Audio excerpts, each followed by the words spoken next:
Oprah Winfrey. None of them can tell me anything. Oprah's been living in sin for the last 30 years with Stedman. Yeah. And she's going to tell somebody about Oprah Winfrey. None of them can tell. Sorry, that's my thing there. But this is too funny, man. Yeah. It's too, I mean, you have to laugh to keep from crying.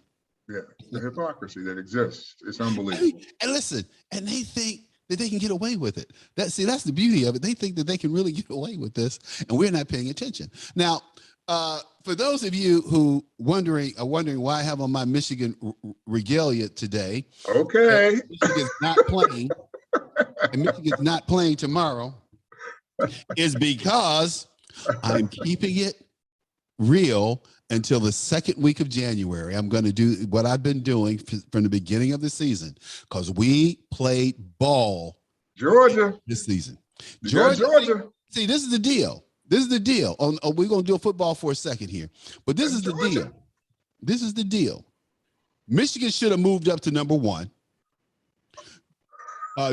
Alabama should have been number 2. Come on, I don't know about that. I think that 2 is. I think that's 2. 2 is good. We were 2 last week. We should have been 1.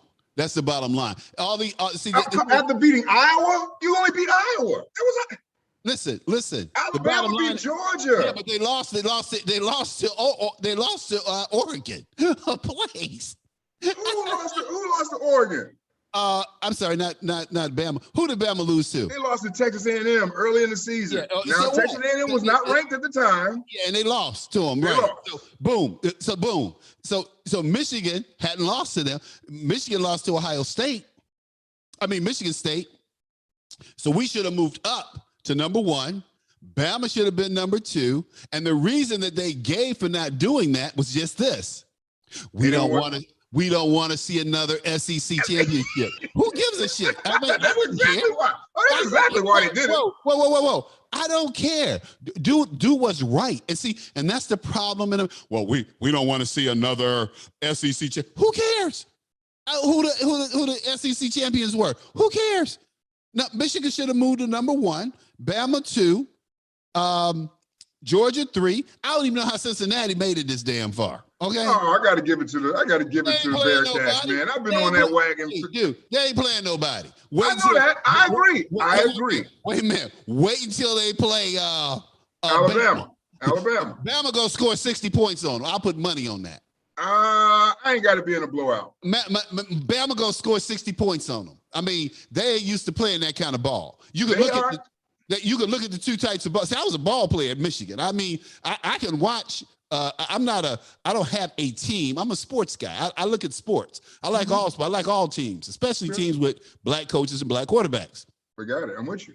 Okay. I went to college on a football scholarship. I didn't play at your level. I'm partial. I'm partial to black coaches, black head coaches. Me too. And that's one reason why I'm a little shaky when it comes to Dallas, because they ain't had a black head coach yet. And Jerry, good old boy Jerry, he ain't gonna happen. He ain't seen fit to have a black coach yet. So, I'm a little suspect of that good old boy Jerry from Arkansas. Arkansas and Mississippi in the same bag, if you know what I'm talking about. So, and Jerry, did you know Jerry was a serious ball player at Arkansas? I did not know that. Oh, hell yeah. He was a hell of a ball player at Arkansas. Football player. I didn't know that. Okay, no, I did not know that about Jerry. So you played at Michigan? Yeah, man, a little bit. What position? Very little. Defensive back. Okay, I played defensive back. I wasn't on your level. I went to college at East Tennessee State. Hey, man, you was there. You got a uniform. Football scholarship. You got a uniform. So look, this is the deal. I should have took my behind to Yale, Harvard, Princeton, one of the Ivies. I would have been every damn thing. Okay, I would have been a damn legend. Okay, okay. Like Calvin Hill. Okay, right. But when we were coming along, the only team that had a scouting apparatus that scouted everything and everybody and recorded was the Dallas Cowboys, and everybody copied their system. This is back in the 70s. I'm a little older than you, even though you look a little older than me. Could be. Anyway, Derek, it's Friday, baby. We gotta have a little fun. It's all good. I appreciate it. So look, so getting back to Smollett. Yeah, man.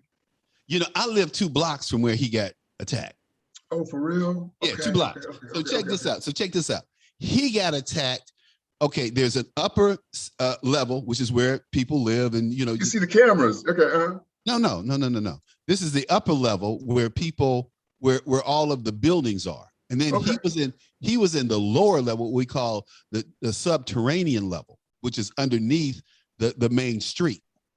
So, yeah, this is a part of Chicago that's underneath. It has a subterranean area that you can, where they bring the trucks deliver food to the hotels and stuff like that. So that's where he was when he supposedly got attacked. So check this out. I live 2 blocks from there, dude. Okay, so when I bring my car into my building, I got to come through that area. So when I come through that area, I get off the main drag. I'm going to the subterranean area, right? Windows up, sunroof closed, gun nearby. Oh, wow. It's like that. It's like that. Okay. So other people will be playing. Charles Butler ain't playing because I intend to come home. I don't care about the homeless. I don't care about if you bipolar. Don't mess with me. I don't want your problems to be my problem. And these white people, for some reason, think because we all black, we supposed to be in concern. I'm not concerned about these people. I got my own problems to take care of. Indeed, for sure. Right. I don't care. Don't ask me for $1. Just like you ask for $1, you can say, would you like a cheeseburger or would you like a quarter pounder? That's how I feel. Okay. So anyway, I decided to go over to the area where he claimed he got attacked. I took pictures. Okay. And I put them all up on my social media and I put them out there. Hey, this guy lying. I said, this is in the beginning? You did this in the beginning? This day one. Day one. When he day one. Day one. Okay. That afternoon, I went over there, chick. I'm taking pictures. Yeah. This is where this dude claimed to get attacked. Why in the hell is he down here in a polar vortex? It was like 20 degrees below, dude. Okay. Why are you walking to what is that place called? Subway? You ain't got a can of tuna in the house? You ain't got some bologna in the refrigerator? At 2 a.m. Yeah. You don't have some salami in the refrigerator? Anyway, so he's out walking, he claimed. And then he claimed they, had MAGA hats. Well, I have 2 MAGA hats, right? I've never worn them in Chicago. And you know why? Because I'd probably be attacked. And when I get attacked, guess what? Somebody's going to get hurt. It ain't going to be me. So somebody's going to get hurt because these white people are stupid. They think that they have the moral compass of telling you what to think and how you should. See, this didn't just start. Derek. This didn't just start. When I noticed this behavior with white people, it started with the anti-war movement.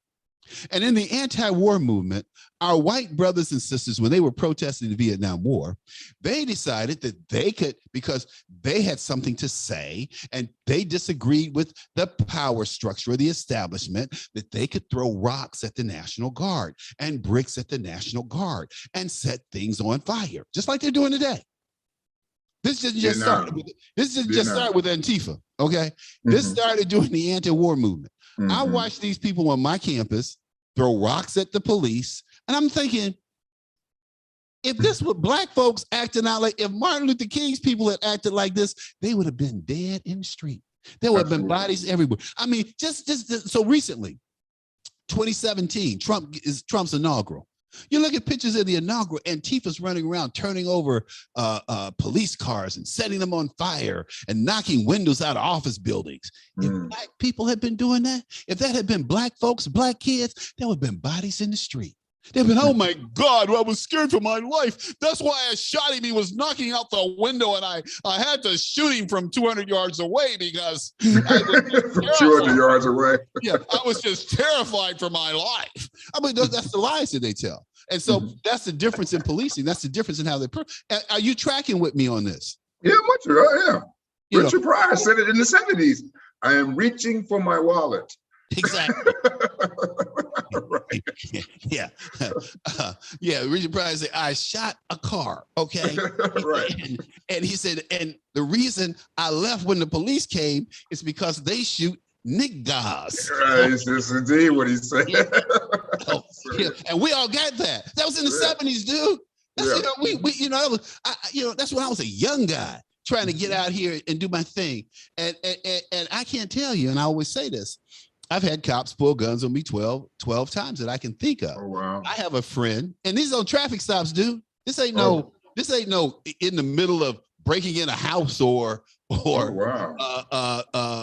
some nefarious activity. This is just driving down the road. Wow. We're going to see who this Negro is driving this Porsche. Okay. You know, well, why is he driving a Porsche and he's, you know, 26 years old, and I can't afford to do that because I have a wife and 3 kids, and you know, I'm the only one working, and you know, and he's out here with this beautiful blonde driving this Porsche. Let me mess with his day a little bit, and I haven't been laid in the last 6 months. All that. And he's going to get laid in a few minutes. So that's what they try to do to you. See, and people try to act like that didn't happen. Body cameras, my friend, shut up conservatives, shut up liberals. Body cameras have shut up everybody. Mm-hmm. Am I right or wrong? Yeah, I agree with that. Yeah, it's helped out for sure. If it weren't for body cameras, people never believe that the police would treat us the way they do. Oh, those blacks, the police aren't racist. Whatever they cell phones too. Cell phones and body cams. The police wouldn't lie, but the body cams really count. You know, I mean, when we look at George Floyd and the pictures that young lady took of George Floyd being choked out, it was horrible. It was horrific. And the country came together on that. There was no reason to riot. The country came together on that and said, this man killed this man and they need to go to jail. So what are you rioting about? Right. Why are you Jussie Smollett? But Black Lives Matter with Jussie Smollett, you have to understand. Black Lives Matter is not about real Black Lives Matter. These 2 lesbian, Marxist, transgenders, chicks that started this Black Lives Matter, they have a foundation. And the foundation is totally different from Black Lives Matter, that the word or the meaning. And it's simply this: they've raised $90 million from corporations. They haven't given any to the grassroots people. Chick went out and bought her a $2 million house in LA. Did. I'm like, hey, baby. Hey, and you know, so Corey Brooks, who's a pastor in Chicago, he back to sitting on the roof talking about he ain't got no money from Black Lives Matter. And he's pro. I remember when Corey used to call my show at WVON, talking about he's on the roof till they quit shooting. I said, dude, you shouldn't say that. You shouldn't set that for a goal, because that you'll be up there for eternity. Yes, when the good Lord call you home. Okay. So anyway. So he was he was very much involved in Black Lives Matter when it was. No, not at all. But he's saying that they've used Black Lives Matter to try to get over, which they have. Absolutely. Yeah. This is yeah, man. We talk about that all day. It's awful what they did. And so many people fell for it and still continue to fall for it. I mean, Black Lives Matter, but they have just taken it and used it for what's not good with the whole gay and lesbian thing that they do. And I'm just everybody wants to lag onto our issue. The issue of blacks in America is not comparable with anyone else in this country. We were in prison. We were put in slavery. We had something called the Fugitive Slave Act. And what the Fugitive Slave Act did was, because you were a black man in America, you could be accused of being a slave and forced back into slavery. That's right. Or forced into slavery, not back in, forced into crossing the street wrong. Just because you are a black man. And then they try to tell a lie, though. Well, you know, race doesn't matter. I used to hear that stuff growing up as a kid. And I grew up around all white people most of my life. And race does matter in this country. It matters a lot less. It matters a lot less today than it used to. I'll give the country that much credit. And, you know, I think we've come a long way, especially since the election of Barack Obama. I think that more just people, regular people, have become accepting of blacks in positions of whatever. I think that's a lot of that's gone away because of the election of Barack Obama, given the fact that he was probably the worst president we ever had in the history of the country in recent times. But that aside,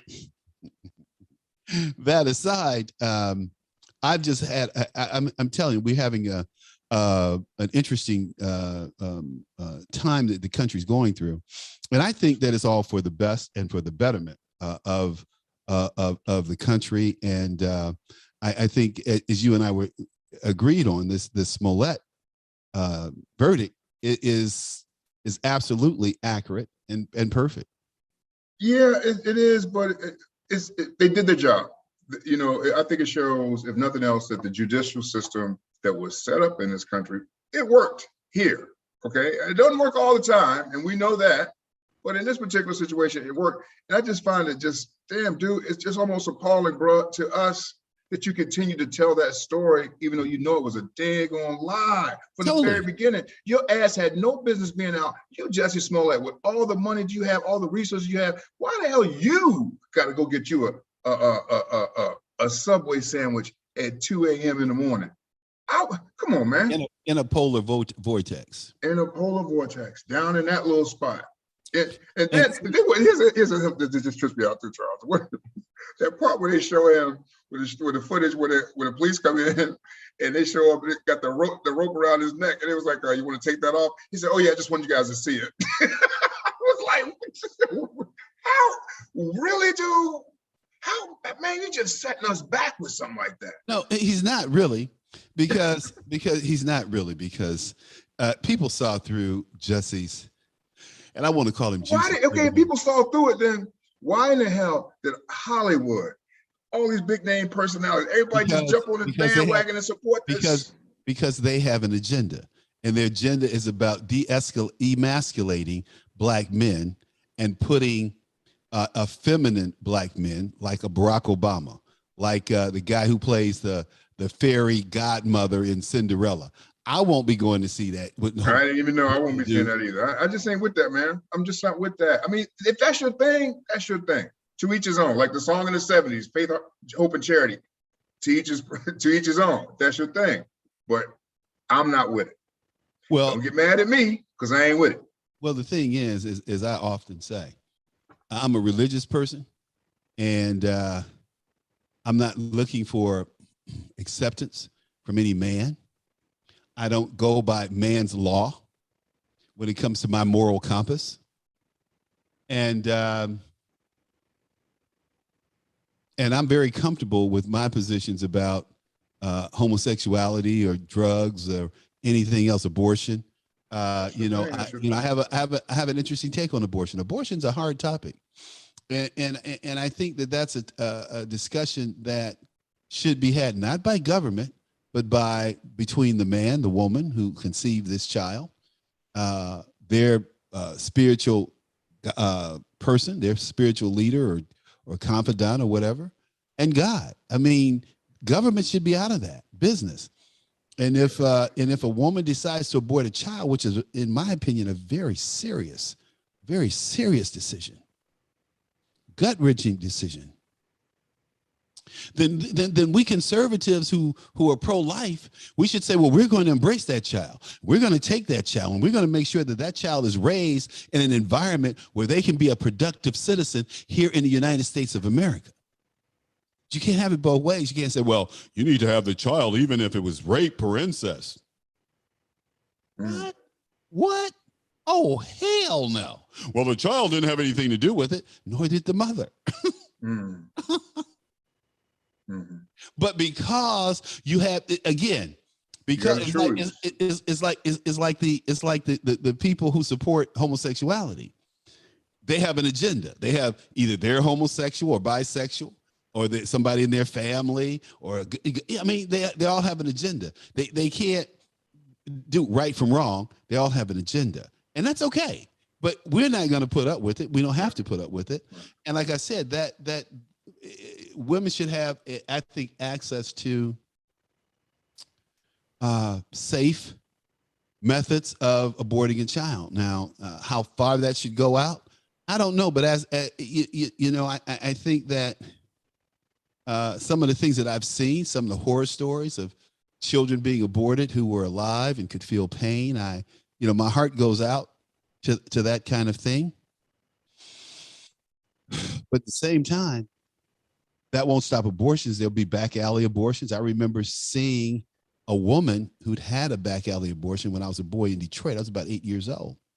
And we ran across this woman in an alley. We were going to play baseball, and she was all crumbled up, and she was obviously in pain.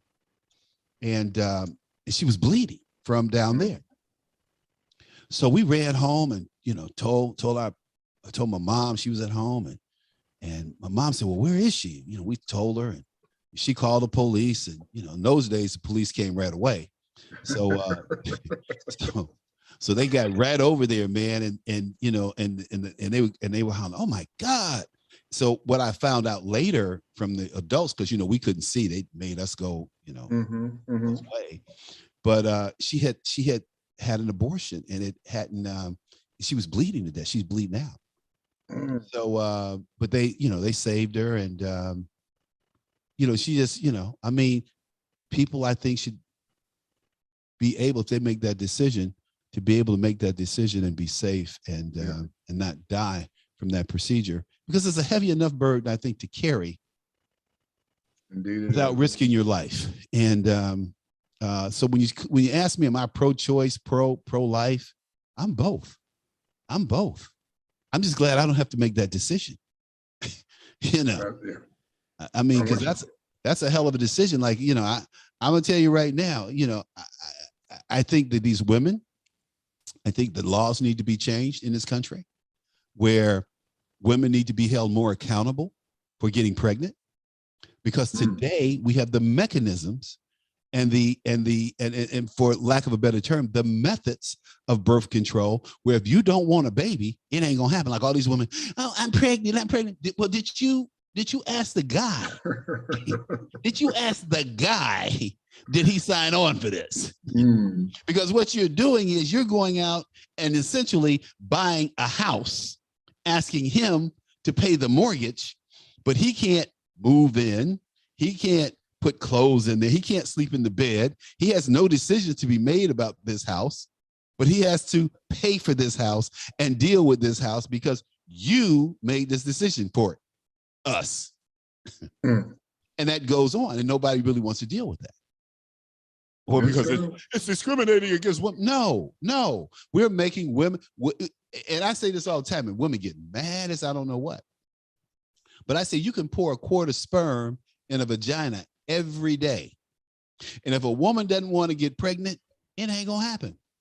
Every day for 10 years. If she on the pill, ain't gonna happen. She's not ovulating, ain't gonna happen. Yeah. For sure. So I mean, just biologically, it's not gonna happen. It's not gonna happen. So agreed. Yeah.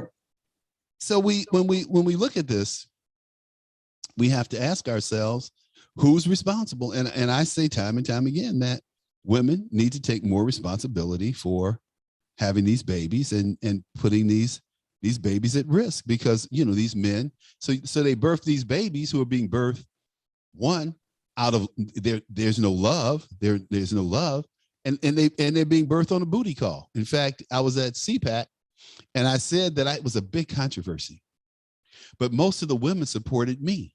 I said these women are having these babies on a booty call. I mean, there's no love. Nobody said, I want to have a family with you. I want to live the rest of my life with you. I want to have children with you.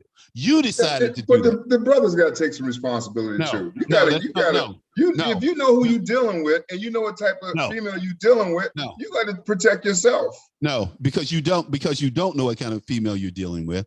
You think that you're dealing with a rational, logical, honest person who said, I'm on the pill.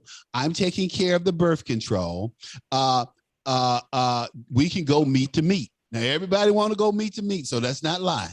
Everybody want to take off that shield. So let's get with it. So, I mean, let's put it where it is, meet to meet. So we go and meet to meet. I'm on the pill. I don't have to worry about it. Then all of a sudden, well, I quit taking the pill because I didn't think I could get pregnant. But did you tell me?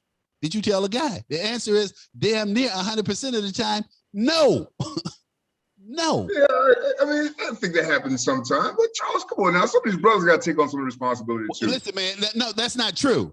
If you and a woman are together, I'm not gonna play that game. If you and a woman are together, and she says, "I'm on the pill. Let's go naked." Okay, if that's go the case, yeah. I'm on the pill. Yeah. So y'all go around, and she stops taking the pill and don't tell you. You need to know that. Which Absolutely. happens 90% of the time, which happens damn near 100% of the time. That's how these babies get here out of wedlock. Okay, brothers ain't saying, "I want to have a baby with your ass." You out here screwing everybody, but. Anyway, you out here screwing everybody, but you choose me to have a damn baby with because I got a good job. Come on, dude. Responsibility, me and a woman together. Okay, like when you in college, you screwing these chicks. They on the pill because they got something to do. They want to go somewhere. They going to med school. They going to law school. They going to get a job. They try to get their careers on. So they ain't having no damn babies. Now these chicks out here he's like, "I'm going to have a baby. I'm going to have a baby." What did you ask me that I want a damn baby? Oh, no, you definitely got those for sure. Absolutely. That's the majority of these babies being born out of wedlock, dude. And today, there's no reason to conceive, as I said when I started this conversation. If a woman does not want to conceive a child, ain't gonna be here. It's not gonna happen. But when I say responsibility, I'm referencing Derek Jr., who's a freshman in college right now. And so there are plenty of little girls that, would probably, see him as a good opportunity. You have to be responsible on this end there to take care of yourself because you know that exists. Ain't gonna happen because he's gonna fall in love with a little girl and they're gonna be in a relationship. And they're gonna be in a relationship 2 or 3 months, and she's gonna say, "Well, look, I'm gonna get on the pill and we can go meet because we got and that's what's gonna happen. That's happened to. I've done a better job. That's what. Hopefully, I've done a better job. Well, no, it's just human nature. Let's be clear, Derek. It's human nature. I know. I was in college. It's human nature, and for us to ignore human nature, I mean, if you tell me, "Oh, you're not on the pill," now it's on me. I got to protect myself.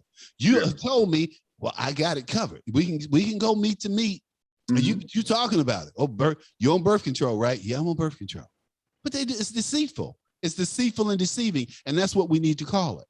And that's what I said.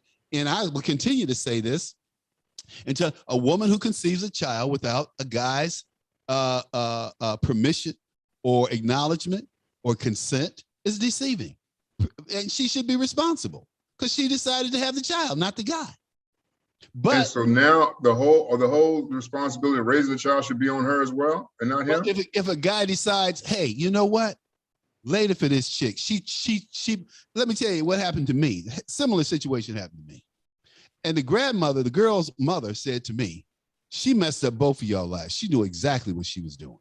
See, that's real. She knew exactly what she was doing. That's what her mother said to me. She tried to trap you. That's what her mother said to me. And she was absolutely right. Mm-hmm.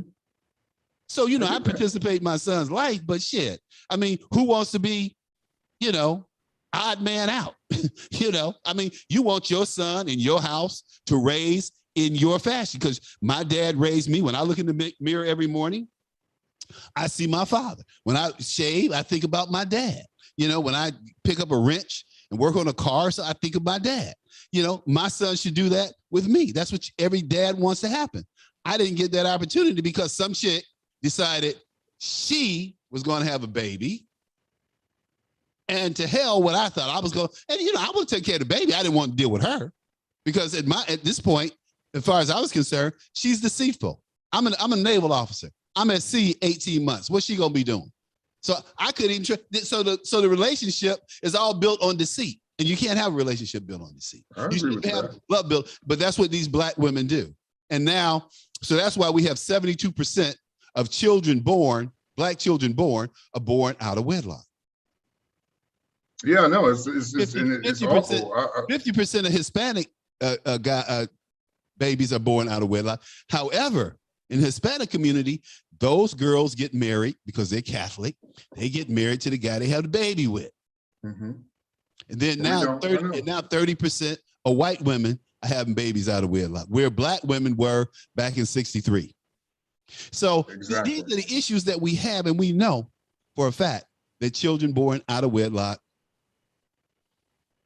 are doomed to poverty and a whole bunch of other issues. And like I said before, until we start having babies out of wedlock uncomfortable again, not acceptable again. I remember it used to be if you got pregnant at 16, you went away. You went away somewhere for sure. You embarrassed the family. You disappeared down south for a year.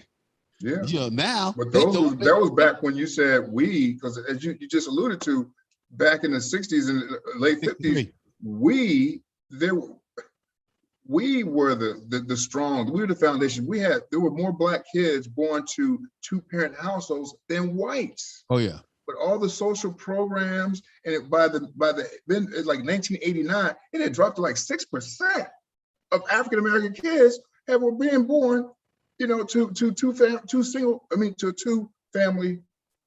household. It had dropped. We were the highest and went to the lowest in a matter of 25 years. Yeah, 20 years. But the programs were designed to do that. And Daniel Patrick Moynihan talked about it. It's going to be in my book.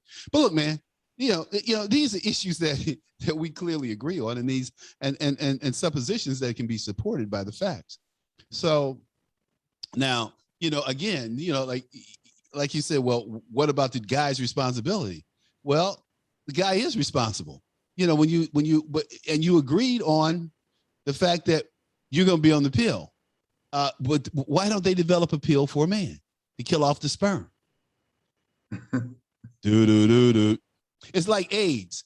Okay, so you can develop medicine to stop AIDS, but you can't find a cure or any medicine to eliminate the pain of sickle cell anemia. It's about the money. Follow the money. Sickle cell has been around a lot longer than AIDS and HIV and all that other stuff. And you done modified, got people living and everything else. Modified the pain.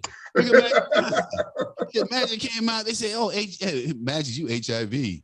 You man, Magic still. Magic hollering, hey, I ain't shedding. Come on over here and get some, baby." I heard Magic was going raw dog again. I'm like, really? You know, I know these people that that are around. I'm like, woo. I'm like, woo. Hey, man, I'm just saying. We're getting back to Smollett. Let's get back to Juicy. Yes. That damn Juicy, man. He said, they called me a faggot in, and Dave Chappelle said, that's something that sounds like I would say. Well, I said,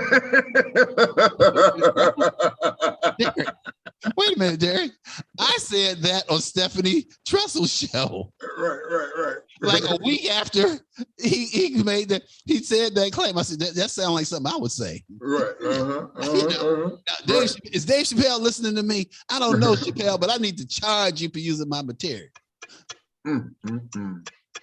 Wow, that's awful, man. All right, I know. Right. So even right there, I think any real brother would know that, yeah, that was some shit I would say. Ain't no white boy said nothing like that. But Chappelle put it so funny. He says, they were calling Black people homophobic. He said, but we were really supporting Juicy because in our silence, because we know he was lying. Okay. Juicy Smollett. That was so funny when Dave called him that. Juicy Smollett. But you know, his sister is fine now, man. Yeah, he got. Oh, she's got a couple of she was in a couple of series, on Netflix. Yeah, she's a good looking girl. Good looking girl. You know, he ran around. Woman, I would say. Hey man, listen, you're a dude. I mean, you would another dude. I ain't into that politically correct stuff. You know, she's a good looking girl. Okay, she's a good looking girl. It ain't got nothing to do with her feminine wiles. It's just what we say. So, but she's very, very, very attractive woman. But old Jesse said, I was making out with my trainer. We were smoking marijuana. And see that thing right there too. You know, it's almost like, when back in the day, if you're out there, man, you got to bring somebody else down. You know what I'm saying? You should have left. You should have just let it go. And I thought that was kind of messed up that he brought that brother in with him. Because like you said in the beginning of this show, he can't go back home ever. Can't go back home, man. They already told him. They said if you come back here, we're gonna kill you. Cause see over there, it could put him in jeopardy just being here with that community. You know, they ain't with that at all. So I remember going to Ghana, dude. I go to Ghana, right? This is 2008. I'm going to Ghana. I went to Ghana with the USTDA. So we land, skirt, and we go and check through customs. A big old board in the back of customs. A board. It's a wooden board.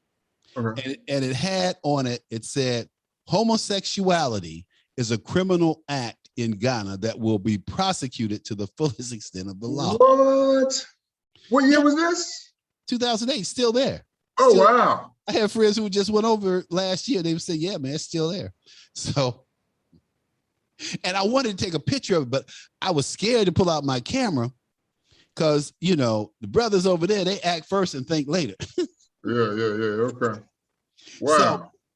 So it was cool. So anyway, so you know, Barack Obama went over there about 2014, and he was going to tell, and he told the African nations, if you don't decriminalize homosexuality, we're going to cut off your foreign aid. They rushed that brother off. Say, Google it. Now, you know, you can't Google it. You have to go to another search engine like DuckDuckGo, because they take all that stuff off that good stuff about. So those brothers, those Africans rushed him off stage and canceled his tour. They said, and the president of Ghana. This is Ghana? Ghana, Nigeria, all those African countries. They were like, we don't play homosexuality here. The American culture and society may accept it, but we do not. That's what the president of these countries would say to a person. Yes, indeed. I know it. That's just that's just this stuff going on here, man. They said they told Barack, keep your foreign aid. I know that's right. Interesting. It is interesting, but you know, it's interesting that that's the mantra that he would take up. That's the cause that he would take up. And what's more important is that people who was dangling him to go over there and do that, because as a real brother, you got to say, yo, man, I can't go over there with that. Well, but Barack is bisexual. So what do you mean? I ain't gonna go there with you. Well, I'm definitely. I know. I'm not. You know, I'm not. What proof do you have of that? Well, let me put it this way. There's plenty of proof, and there are plenty of men who say that about Barack, because before he was running for president, he was a state senator who went around hustling money, and the white boys on the Gold Coast where he was going, they called him Bathhouse Barry. That is his nickname, Bathhouse Barry in Chicago. I do remember that. He has you know, bottom line, you're talking about how do I know this? So I do remember that. The rumor was he had a lifetime membership at the gay bathhouse that Smollett goes to and claimed he went to with his trainer. That bathhouse. Jesse Jackson has a lifetime membership to that bathhouse. Rahm Emanuel has a lifetime membership to that bathhouse. This has all been verified. Oh, I'm in Maryland. You're in Chicago, so you know. It's there. It's all over, man. Wow, it's all over. Bro. Jesse got sued by some homosexuals, man, for not paying him. And this guy, they hurried up and hushed that. But Google it. The lawsuit is out there online. Google Jesse Jackson sued by a gay guy. Wow. Yeah, and read his claims. Are his claims worse than Don Lemon's? Way worse. Oh. Why are you laughing? Damn, man. What? It's just Derek, why are you laughing, baby? This is crazy, bro. What? Damn. I can tell you now, ain't no motherfucking videos out there on me. Ain't no pictures. I ain't with that. I don't go down like that. Period. So one of my friends, he said, look, send me a picture of some of these women you with. I said, I don't take pictures with women. because I don't know what they're going to do with him. I don't know if they're going to put him up and say, Charles Butler raped me. Charles Butler, pedophile. We take a picture with these. Charles Butler raped my daughter. Yeah. Charles Butler raped my son. Yeah. I don't know where these pictures is going when somebody get mad at it.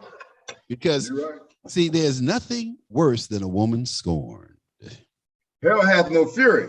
None. Like a woman scorned. Absolutely none. I know, brother. Yes, indeed. Yes, indeed. And don't have an ex-wife, goddamn shit. But anyway,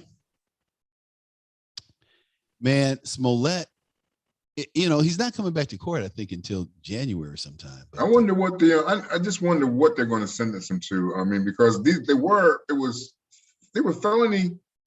He was found guilty on 5 felony charges, right? So I'm just wondering, and he had no remorse in that courtroom. So the judge wants to see some kind of remorse, knowing that you know, but he's so arrogant and full of, I think he might have to do a little time. I just wonder how much. I don't think so. You don't think I do no time? Okay, you know better than I do. You're in Chicago. No, I don't. No, I'm not in Chicago. I left Chicago, man. I thought you were in Chicago.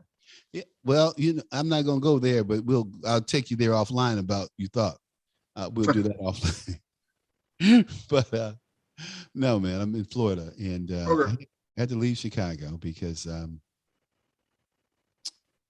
are a lot of things going on in Chicago. A lot of killing, a lot of shooting, and I'm one of those kind of Black men who attracts attention, and I attract people. It's my personality. It's my aura. It's my karma. I don't know, but I know that these young men probably try to take my car or take my packages. Yeah. And I'm gonna give it to them and then pop them in the head. Yeah. So you gotta know who you're dealing with out here. That's unfortunate. So who's going to be charged? Me, Charles Butler, law-abiding citizen. Happened to me before. Falsely accused, falsely charged, spent $5,000 on some bullshit because these rogue ass, crooked ass cops who want to punish any strong Black man. They say try to emasculate you, man. Whether it's the cops, whether it's the media, whether it's the government, they're always trying to emasculate Black men because we're so strong. We have no idea how strong we are. If we left outside of this country, most Black guys would be ruling things. But in America, you got this ceiling thing over you. You know, I hear white women talking about the glass ceiling, but shit, we ain't even in the building. No. You talk about ceiling, shit. Right. So you don't think Smollett's gonna get any time? I don't. No, I wish he would, but I don't think. There's 5 felony counts. Well, you know, he lied to some cops out in LA some years ago about he got caught in a drunk driving incident, tried to say he wasn't Jesse Smollett. But I don't know. I have no idea. Okay. Guess we'll find out like January, February, I guess. Yeah, we will. We certainly will. So, my friend, what else is going on? That's it, man. Just trying to keep it going in this economy that Mr. Biden has created. Yeah, he's done it. There's a lot of people who are feeling the crunch right now with some of the policies that he's implemented, particularly around energy. One of the issues I do the most work on is energy poverty, which exists when individuals and families are unable to afford basic heating, electric, and now gas needs. I've had the opportunity to go before Congress 5 times, get witness testimony, and several op-eds published on it. But it's just an issue, man, that a lot of folks struggle with, and particularly in the Black community with these policies. That anytime energy is an issue in the Black community, and so we need to come up with some. I would say the solution to energy poverty is sensible energy policy that does not harm the environment and allows us to continue to develop the energy and the natural resources that we need right now. And it's not just about oil and gas. Right. It's about these precious minerals, right. cobalt, and everything else that we need to convert. Oh, you mean like solar, and we like move to renewables. Like the cobalt mining deal that Hunter Biden did with his daddy? It's man, that's so, it's just a slap in the face. And I had gone before, and I'll share this with you, the Select Committee on the Climate Crisis. And so this was a couple of months ago. And part of my testimony, I talked about the hypocrisy. And I call it just straight racist, okay, when it comes to this cobalt, because over 70% of the world's cobalt comes out of the Congo. And I said, why is it okay for little Black kids to run around and mine for cobalt, sell it to China, and then we buy it? We got a cobalt mine right here in Minneapolis, Minnesota, that they're trying to shut down right now. I said, and all this stuff, environmental justice coming out of the Congress right now. Hold 1 second. Hey, folks. I'm here with Derek and Mr. Derek Hollis, and we're going to continue broadcasting over on YouTube on my channel, The Reality Check. Check us out there, but we're going to sign off. Have a good weekend. Charles Butler. All right, go ahead. No, just saying, man, right now coming out of Washington, a lot of the policies include environmental justice. No question. But it sounds good. Like, why would you not be with environmental justice? But when you pull back the covers and see what they're doing, policies, it's going to impact the oil and gas industry, which in turn is going to raise the cost of energy for low-income, minority, and vulnerable communities. It does. But I remember, excuse me, my mother is from a place, or she lived in a place called East St. Louis, Illinois. East St. Louis, Illinois is one of the poorest cities in the country. It's right across the river from St. Louis. When I was a boy, I saw the arches, the Golden Arch, being built from the ground up. Every summer we'd come back and St. Louis, The first night of the ball game, my grandmother took us to the ball game. The second night that stadium was open, Bush Stadium. Those are great days, man. I remember those days. Just great days. And but there was a Monsanto plant right down the road, and the neighborhood stunk to holy hell. So these people that were growing up there, they were breathing all these chemicals, and all of my mother's friends' kids had psychological issues from breathing this stuff all their lives. So when you talk about environmental, and I remember going to Black neighborhoods, man, where you would see junkyards and all kind of bad environmental things going on in Black neighborhoods, man. And there were houses around these things, right? Right next door to these environmental cesspools was what we call them today. So, when we look back at what's going on in this country, what transpired across the country, there has been some very bad things that have happened to Black folks by design. By design. It's not just happenstance. It's been by design. Mm-hmm. And you and I, you see, as a conservative, I've been a conservative all my life. So, there are people who don't want me to say these kind of things. How can a Black conservative? What the hell are you gonna tell me what to say or what to think? Well, you're a Black. I am a Black conservative. That's for sure. And no, I'm not a white conservative. I'm not interested in conserving anything for white men. Let's be clear. Mm-hmm. I mean, I am a conservative. I believe in God. I believe in the First Amendment. I believe in our Constitution. I am a vet. So those are things. And as I say to some of my so conservative friends, like, you have people like Dick Cheney, who claims to be this right wing. What, Dick? How come you dodged the draft, buddy? You had like 6 draft deferments. Rumsfeld had 5 draft deferments. All these people who are supposed to love it. Bill Clinton, you had draft deferments. How come you didn't take your ass and serve your country? You want to be president? Every person who becomes president needs to have served this country in some capacity, whether it's and I'm not talking about in Congress or in the Senate. I'm talking about have their ass out in Peace Corps or the military or some form of government service to the people. Did that come out right? So you were saying about the St. Louis, though, yeah, it was just bad, man. It was and it was, and so a lot of that stuff. But now they have put, since then, a lot of shit's messed up. And I ain't with.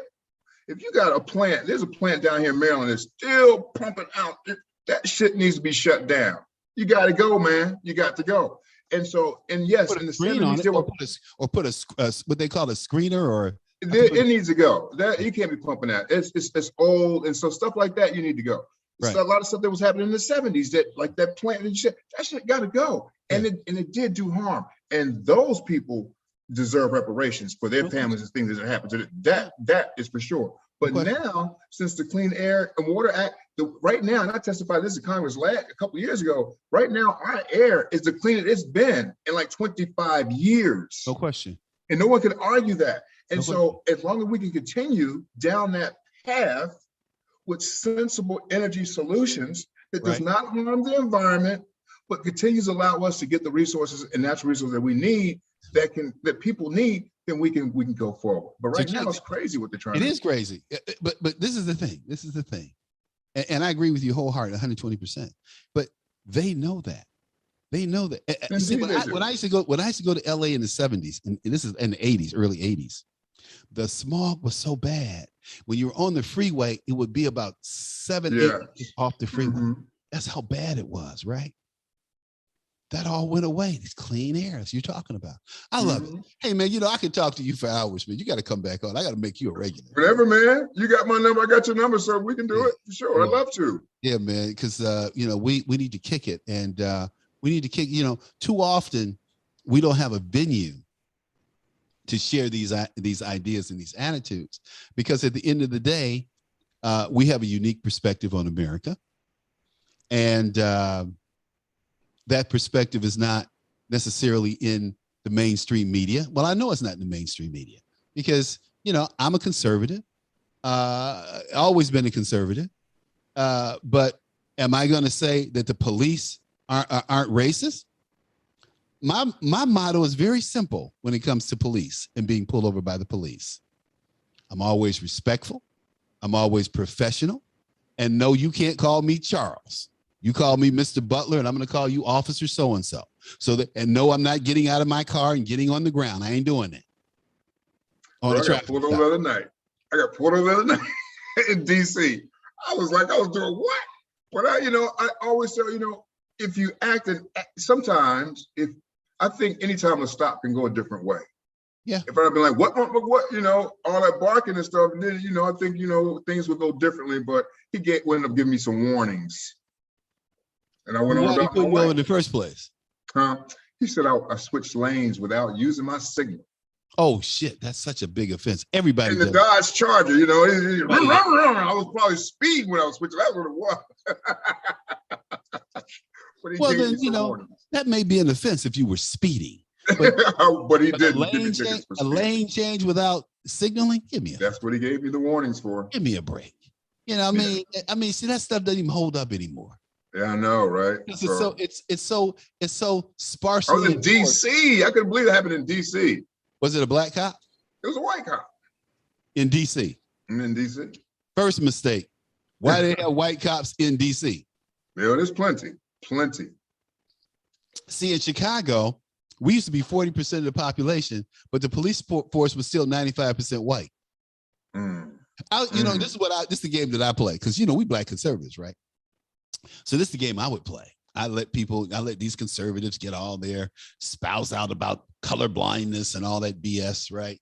Oh, we have a color blind. Okay, I said, so you get up in the morning and you're driving to work and all you see are black men in police cars looking at you. You nod, you smile, you say good morning, and they just look at you like you're from outer space, like you're an alien.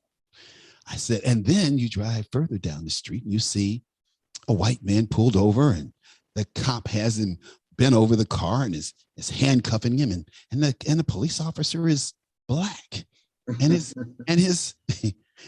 companion, his partner is black, and throughout your neighborhood, all you see are black police officers enforcing the law. How would you feel? And they think about it for a minute. He said, that would be a little intimidating. I said, well, how do you think Black people feel? Yeah. No answer. Wait a minute. No answer. Because see, we're supposed to be inhuman. We're supposed to be above the fray. I always tell people, shit, I'm not Martin Luther King. I'm not a martyr. I'm a man. I'm just a man. I'm not special.